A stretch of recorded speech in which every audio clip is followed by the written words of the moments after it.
I've seen a lot of changes throughout the years I've been here. I can remember us all walking around near the station and the big brewery that was near there. And then we came up Fuller's Hill and around, and there were shops on Fuller's Hill and accommodation on Fuller's Hill at the top of it, going near the market when we first came here. When I was young, the first Woolworths that I ever saw was the one at the top of Regent Road, which is what this picture of. This would be in the 50s, 60s. There was the electricity board showrooms, and the Regal was very, very popular for top artists. There's lots of people in that photograph because at the time Yarmouth was very, very busy with the holiday industry. As children we were happy just playing marbles and then a whip and a top. Where I lived, all our back ways came out onto a big square, which was called a bleach actually, and that's where there was all linen lines where people used to put their washing out, and that was grass in the middle. That's where our children used to play. And very often a lady over the other side, I remember her name was Mrs. Mann, she'd say, "Oh, can you go on an errand for me, Gloria? Can you go to the shop for me?" The shop was only round the corner, and she used to give me threepence for going. Because things were very austere in the 50s, what we used to do was we'd have an adventure. We'd dig a big hole in a bomb site and we'd cover it with corrugated iron, and our little gang would borrow a couple of potatoes from the pantry, and we'd put the potatoes in an oven, an underground oven, and we'd share them. Invariably they'd still be mostly raw. They had the ABC Miners at the Regent. I used to go there every Saturday morning, and you'd have a major film, usually a cowboy or something, or some sort of spy thing, and there'd be at least 2 serials. I used to make model aeroplanes. There was 3 or 4 of us used to make them, just the small ones, rubber particles. We used to either fly them off the sea wall, or my friend lived up the north end of town, so we used to usually go up to the shelter on the sea wall underneath the bottom of Barnard Bridge. We used to fly them off there because the father came across a model yacht about 3 foot long, a metre. We used to go and sail that down the yacht pond, down where the pleasure beach is now. You can't use it now because they've got some enormous ride in the middle of it, and inevitably they'd be having a race, all very serious, and we'd be playing with our little old yacht. Because there's no control, once you let it go, it just goes where the wind takes it. Often that'd end up right in the middle of their race, and they really got annoyed about that. Did see something very unusual down there once. We were busy sailing our model yacht. We heard this incredible rumbling, roaring noise flying from north to south along the just off the beach. About 100 foot up was an American B-36 bomber, an enormous contraption, about 140 foot wingspan, 6 engines, big pusher piston engines, and 4 jets. It made an incredible din. You didn't have access to personal music then, not probably until, well, 60s sometimes, when you had transistor radios, and you know, once you got that, you could personalise the music. As up till then, you had to share it, either via jukeboxes and cafes or just dance halls. That was a fantastic day out if you cycle out to Hemsby, Winterton, especially when the days of the transistor radio arrived. That was just, I mean, that was sheer heaven on wheels. You've got transistor radio hanging from your handlebars, and you're riding your bike out to Winterton and Hemsby, and the girls coming out, and you were getting shooed out of Hemsby. We don't want you Yarkos over our way, you know, these are our girls. We go down on the beach about 3 or 4 days before bonfire night and build a huge bonfire, and all the streets down our way, they all have their own bonfires. So along the beach there'd be maybe 30, 40 bonfires all day long. Would yours always be the biggest one? Well, that's what you'd aim for. That's what we'd aim for. But you'd also aim to set a light to other people's bonfires. When I was in my teens, early teens, I worked during the summertime for my cousin, who actually worked for Barker's the photographers. In those days, not many people had their own camera, and they specialised in taking people walking along the sea wall. And my job, highly technical. I had to give them a ticket with a number on. They were old movie cameras, modified to just take a sequence of 3 pictures at one go. I did that for several summers, and a few pennies. When the races were on, people used to walk past our house on Pierbrine Avenue, which is near the race and not far from the racecourse.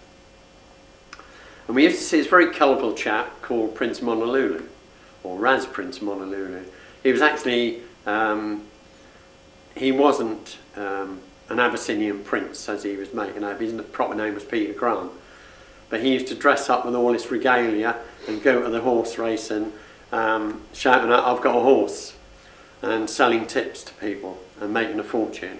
And one year it did actually happen that he did give the winner of the Derby, and he made something like £30,000 in 1920, which would equate to probably something like 3 million now. And he'd lost it all by Christmas of that year. And in those days there was 10, 15,000 people would appear on the racecourse. One of the best things was syrup puddings, I suppose. A syrup pudding with apple, an apple syrup pudding and custard used to be lovely, or she'd sometimes make a syrup pudding with bacon. Our grammar school education included sex education. And the sex education at the grammar school at the time for a 14-year-old was, what I'm going to do, boys, is I'm going out of the room for half an hour. While I'm away, I'd like you to open Biology Today and read from pages 43 to 50, the reproductive system in humans. And that was our sum total education, sex education. So until I was about 28, I was under the impression that if you took a girl home, if you put your arm around her, she could actually have a baby. Not perhaps quite as bad as that. We moved from the skiffle group to starting our own band in the late 50s. Mine was Rick O'Shea, of which I was he, and the Ramblers. And when you got to the village halls, you could pretend to be whoever you wanted to be. You went to one particular place, was a little village called St Lawrence, which is miles from anywhere. But when the people turned up, you could pretend to be from Liverpool or London or wherever. So you could be the next big thing from Liverpool. And I remember we turned up with the band, we went into the back room, which only had hardboard walls, and where we were getting changed, one of the band came up and said, "Look, there's a hole through the wall, and you can see straight through there, and that's where the girls' changing rooms and toilets are. What should we do?" And I so let them look. When I first became a mod, I had a scooter. Used to wear the Parker outfit. That was in 1964, and we had a club. That was the 65 club. When we were on with Jerry and the Pacemakers in about 63, the tickets were 8 and 6, which equates to nearly 45 pence nowadays. And he was top. He was number one in the hit parade or the charts with "You'll Never Walk Alone," and there was something like 1,200 people in the Royal Hotel. We had to keep the crowd entertained for probably an hour before they came on, and of course, being a support band, you couldn't use the material that the band you were supporting were using, so you couldn't do "I Like It," "You'll Never Walk Alone," etc.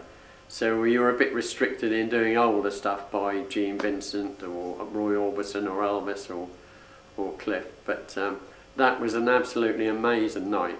It was absolutely jam-packed. You got to meet these superstars that you'd only ever seen on telly.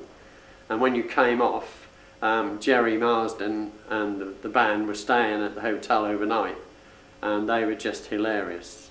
They just started to really hit the worldwide scene, and money-wise, I suppose they were then comfortably off, and they were larking about. I particularly remember him, one of the messing about and dressing up, sticking a pillar up his back, and chasing one of the chambermaids about, pretending to be Quasimodo. I was in my late 20s. We had a lot of freedom, and used to belong to all sorts of social groups. Guides is just one example. But actually I was quite into music as a teenager, so you always went to dances. My screaming-lord such, he was always down here at the Goods Hotel on the seafront.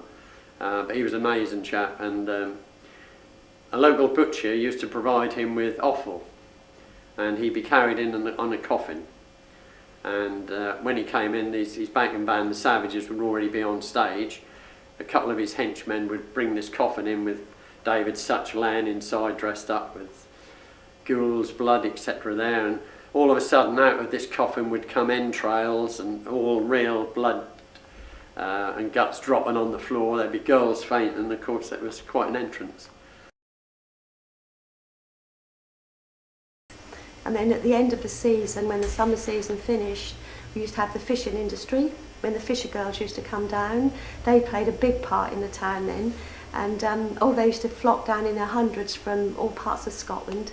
And you'd see them going around the town. They used to have these great big lorries, and all the fisher girls would be picked up from wherever they were staying, and they'd be sitting on these great big lorries, and they'd all wave to people in the town as they went round the town, you know. Then they used to be taken to the fish wharf, and that's where they'd gut the herring. And they used to wear these big sort of plastic, well, I suppose they were PVC or plastic aprons they used to wear, and bandages on their fingers, because obviously with the knives they could cut the fingers. So I don't know whether the bandages were actually to stop them cutting the fingers or to keep the fingers warm, but I don't know, it might have been a bit of both, I don't know. But it must have been hazardous, because they used to, I used to as a child go down to the fish wharf and watch them, and the knives would be going so quickly when they used to gut these herons and put them into the barrels, you know, and they worked very, very hard. Not far from where I lived, there was a little grocery shop on the corner called Drivers, and I remember the man was taken quite ill, so the wife had to run the shop, and I remember my mother going over and taking their washing. I had my first little job when I was 13. I was at school, but I went to work in a guest house. Saturday mornings, cleaning the bedrooms. And then I used to go in 2 nights a week to help serve the evening meal. And I went out to work when I was 15. And so when I went out to work, if you didn't like your job, you picked where you wanted to go, you went, and if you didn't like it, you give your notice in and leave and go somewhere else. We didn't have CVs, never heard of a thing called a CV. They just took you on face value. Oh yeah, she's rather nice, you know, can you start on Monday? And you start, and if you didn't like it, and they could sack you if you were no good. The Yarmouth annual fair, which has been coming to Yarmouth for many, many years. Now, when I was young, this was quite an event. Everybody would go to the fair on the Friday and Saturday night. So the Wild West show was one of the main side shows, really, where you got an Indian, somebody dressed up as an Indian, and a cowboy and a few cowgirls, and you'd pay your tuppence and go in, and they would put on a sort of a 10-minute performance with guns, and to see somebody with a gun going bang was sort of quite something. Of course, cowboys and Indians were very much the in thing, you see, in the 50s and 60s. Little boys played cowboys and Indians. You'd also win a live goldfish. You'd throw the balls in the bowls, and you'd go home with a goldfish, poor little thing in a bag, which you'd put in a jar when you got home, and you know, if you were lucky, that'd last for 2 or 3 weeks. Among the other side shows you'd get would be things like the bearded lady or the largest man, and all sorts of dwarfs and freak shows, and Rhoda the rat girl who'd sit in a cage with lots of rats running about her, or perhaps another girl with some snakes crawling all over her.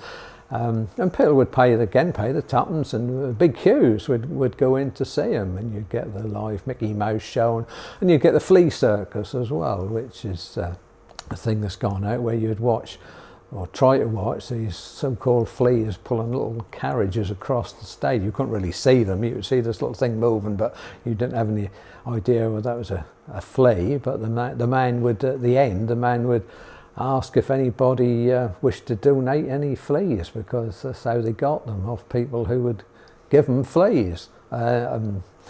Sad to say, lots of people did have fleas, and he would pay you if you had a couple of fleas about your person to go on his show.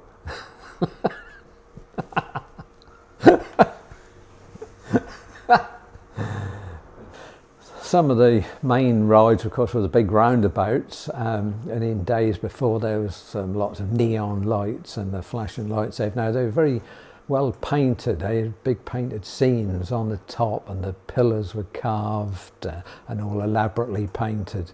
And I think another thing I remember about these big roundabouts was they had to be level, of course, to work properly, and the marketplace wasn't level.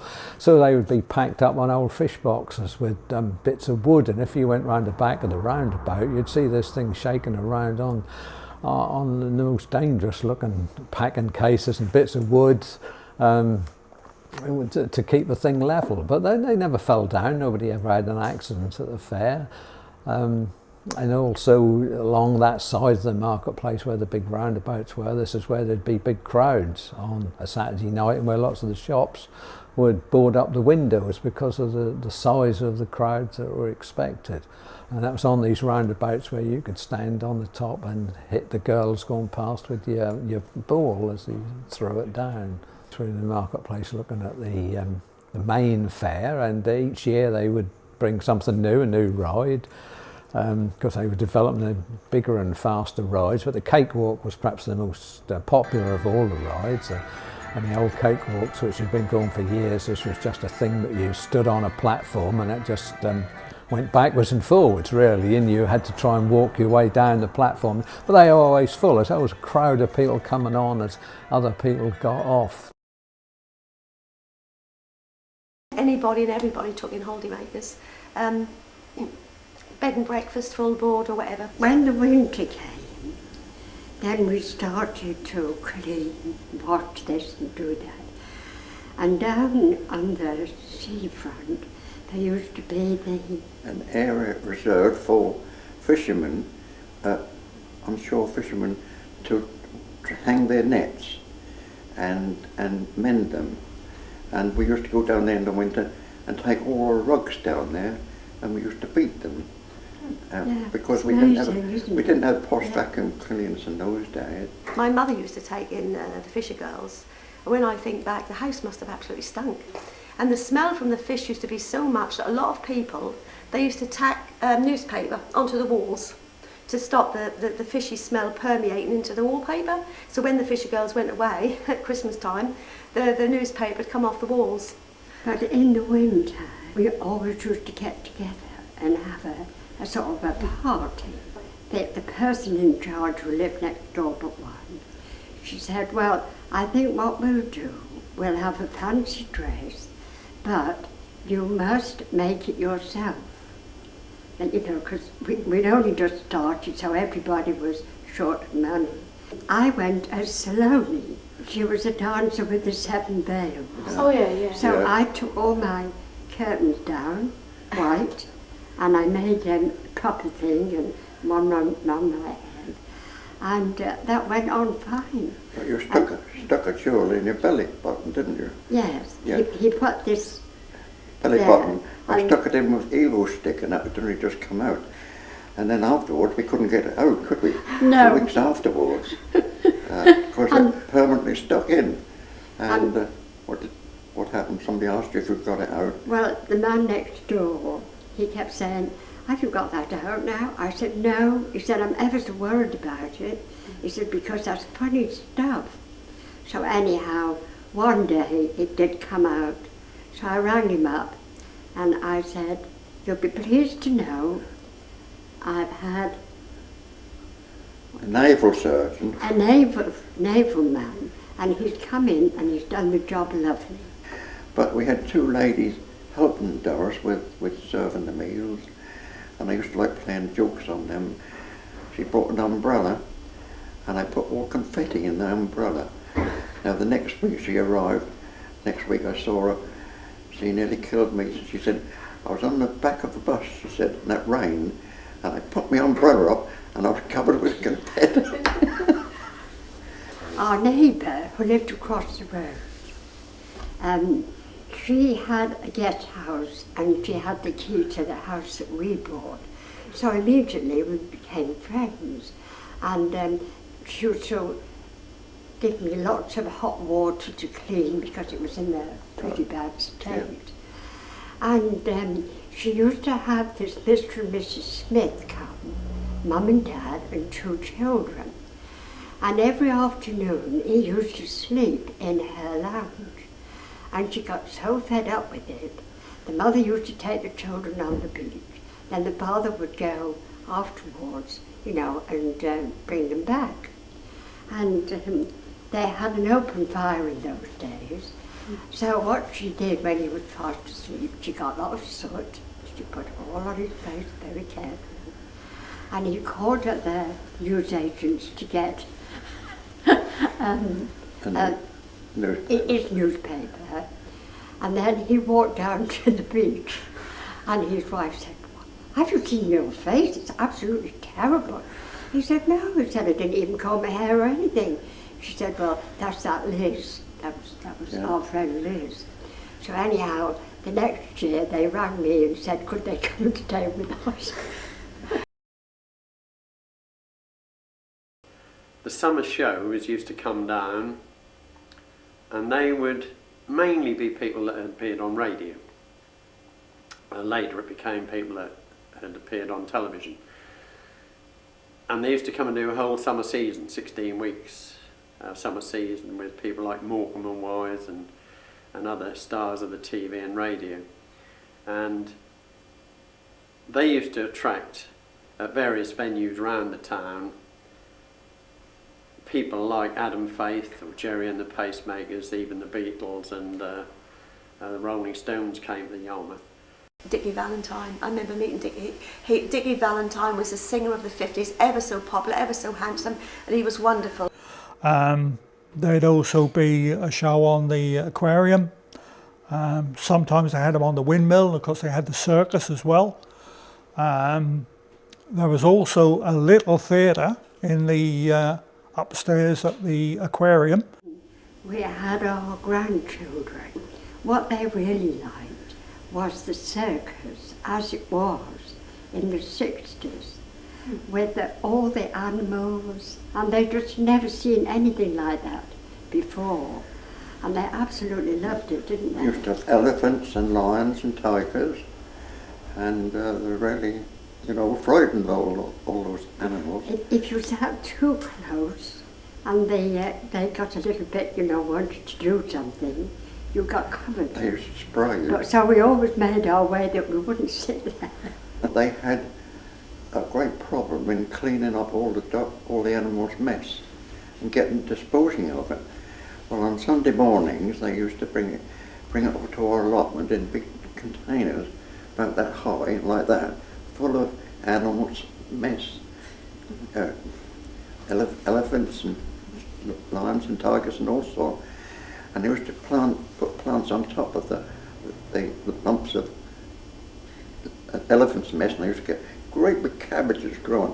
Where the Marina Leisure Centre now is, that used to be an open-air marina that was very, very busy in the 50s and 60s. And then next to it was the swimming pool, which is now a row of shops. And this swimming pool here, as you can see, was 100 yards long and 25 yards across. It wasn't heated and it wasn't covered, but it always seemed to be busy. And outside, as you went in to pay, you'd have the degrees up on a big board as you went in.